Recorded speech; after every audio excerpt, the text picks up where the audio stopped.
Hello there, my name is Ladrium and welcome back to another Minecraft Bedrock Redstone tutorial with your favorite cardigan wearing Minecraft character. And in today's Minecraft Bedrock Redstone tutorial, I have for you this simple and easy to build minecart loader and unloader system for your Minecraft Bedrock 1.18 worlds. Now, while it may seem that minecarts are the forgotten stepchild of Minecraft, especially now that water streams are a thing, they still remain to be incredibly useful things to have inside of your world, chiefly because you can transport a large amount of items using only a single entity, the minecart being that entity, transport mobs, and do other things such as detecting when an event occurs when a minecart runs over a track, and also detecting how many items are in that cart. So without any further ado, let's jump into the tutorial for our minecart unloader. Now, to get started with our unloader system, we're going to want to first place down a barrel. You can place down a chest, but I think a barrel is probably the most efficient. Then you want to place a hopper facing into that, and then two hoppers facing down. Next, we're going to go and build up a little platform here so we can reach, place down two rails, and then we're going to align them in this east-west direction, knock out that second rail, and then place down our minecart, then a sandstone wall. Then we're going to come over here to the back and give our minecart just a little nudge so it's pushing that wall, and then ever so carefully pop that minecart track off. And as you can see here, now that minecart is positioned above two separate hoppers, which will give us that double feeding system. This right here is potentially the most important part of the build, as without this, we will not have that fast rate of pulling items out. Next, we're going to want to go ahead and place a block directly up behind that cart and then make this little T shape as shown here. That block will keep the cart in, and it will also serve as the basis for our platform. Go ahead and extend out three slabs, and then that middle slab, place up two blocks, and then extend back one more block as shown here. Next, we're going to go ahead and place in a rail ramp right here. So knock out that temporary block you placed in and place down two activator rails and then a powered rail, and then you can knock out that activator rail and replace that block. Again, we want that ramp shape in place so that our cart actually has something to stop and catch on to. Now, we're going to want to put in some way to power these powered rails, and you can either use a redstone block as shown here and just extend that out, or if you want to save some redstone, you can simply put in a lever. The benefit of the lever, obviously, is that you can turn this cart section on and off, prevent things from going in, or even lock your cart in place, which can be an incredibly useful feature. Moving on here to the back, you're going to put a comparator, and then we're going to place a block that the comparator feeds into, redstone torch on top of that block, another block on top, and then you're going to place a repeater as shown here. Then we're going to get a sticky piston facing out that should push out, followed by a redstone block, and then a fence gate as shown like here. Now, you're going to want to have this fence left in the open position so that when the gate closes, the fence gets activated and then it slams shut, and that is what is going to keep our minecart situated still while it is unloading from this activator rail. Again, it's really important to do this because otherwise your cart will just bounce back. Next, we're just going to want to extend out some blocks, and just for the sake of making sure we have something functional, extend some power rails out, and then you can place your cart directly on here as so. And as you can see, when the cart is empty, it will bounce back and forth between this, but the second that we fill it up with items, it will drain out of this hopper, and as you can see, very, very quickly down into this other hopper, and then double speed drain from that stationary hopper down into our barrel.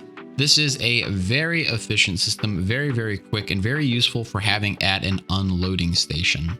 The other great thing about this system is that it is fully tileable, meaning that you can line as many of these as you want side by side and they will all continue to work. The only gotcha that you need to be aware of is that the hoppers have the ability, due to them being slightly wider than a single block, to pull in items from the hopper lines that would be placed next to them. So if your items are already sorted, you're going to still want to add a sorting system down here at the bottom to make sure that all of your items get resorted after they're sucked out of these hopper chains. But as I mentioned, this is a very fast and very efficient and very simple build that you can use to unload items, and you can place it pretty much anywhere in your world. Next, let's move on to the hopper loader system. And unlike our unloader, this is not a tileable design. I'm not sure if it's possible to make a compact tileable version of this, but this version that I have right here has a couple of important features that I think you'll really appreciate. First and foremost, this hopper cart will always stop at this station unless that hopper there that items feed into is empty, in which case it will just bounce on. If this hopper, however, does have items in here, that hopper will lock this hopper cart in place and then completely fill this hopper up. Additionally, if the cart itself fills up with an equal number of items, it will shoot out. Additionally, if that hopper itself becomes empty, the hopper cart will also be sent along its way. So basically, as long as you aren't mixing different types of items and then having those item fills be really super staggered, you can have a very efficient system that you can really just kind of fire and forget. So let's go ahead and get on with the tutorial. And to keep things simple, I'm just going to build things at the same level here. So start with a platform of 3 slabs as I have built here. And then along this back slab, we're going to place 2 powered rails, and then we're going to extend that up so we have a little lamp, and then replace that with a observer rail as shown here. Next, we're going to go and place a hopper directly on top of the powered rail that we have here, then place a barrel or a chest, whatever kind of storage system you want on top of it. You can substitute those as you see fit. Next, we're going to extend this platform out just a little bit and place down some powered rails. And similar to what we did with the loader system, or the unloader system, we're also going to power this using a lever as shown here. And then you can simply wall that off or connect that to whatever hopper chain that you'd like. This ensures that your items, when the hopper comes down, is appropriately sent along its way and has the right amount of speed to keep things moving.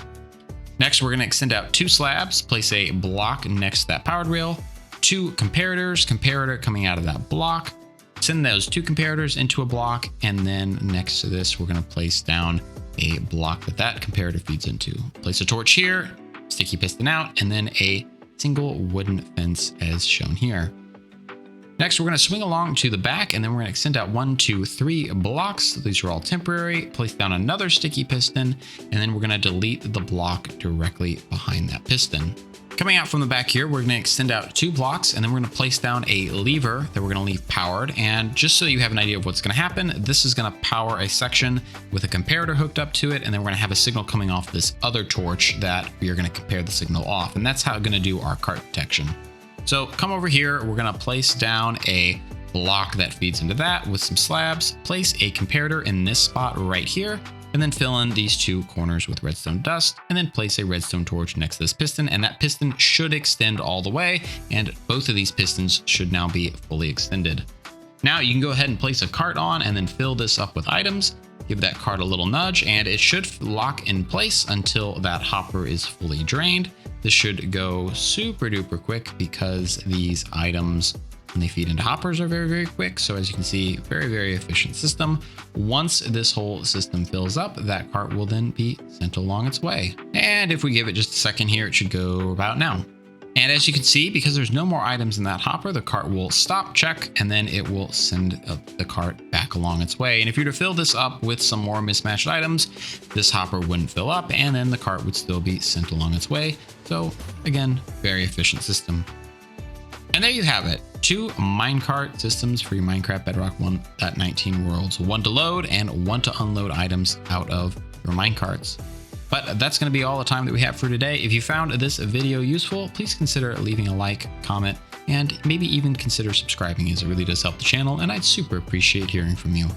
That's all the time that we have for today. As always, thank you so much for watching, and I'll see you in the next episode. Goodbye.